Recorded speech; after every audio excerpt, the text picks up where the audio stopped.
Bayonetta é de Lugo e ninguén che dixo nada.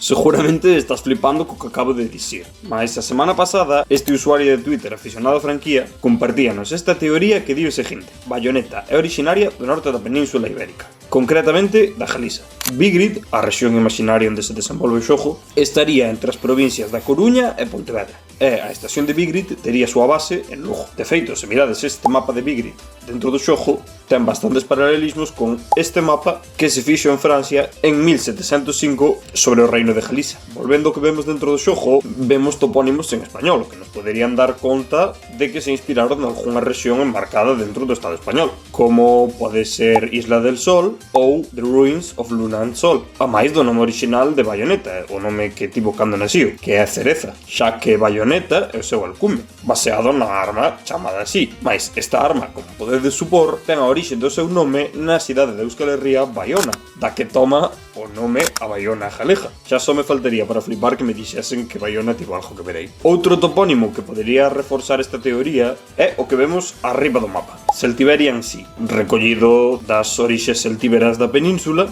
é situado facendo un paralelismo ca vida real no Cantábrico. Na wiki especializada da saga xa se teorizaba con que tanto a arquitectura, a climatoloxía e o culto religioso de Vigrid podía estar baseado en Santiago de Compostela, o cal ven un pouco a reforzar a teoría que dixemos. E ti, que opinas desto? Crees que esta teoría ten fundamento ou estamos a darlle demasiadas voltas?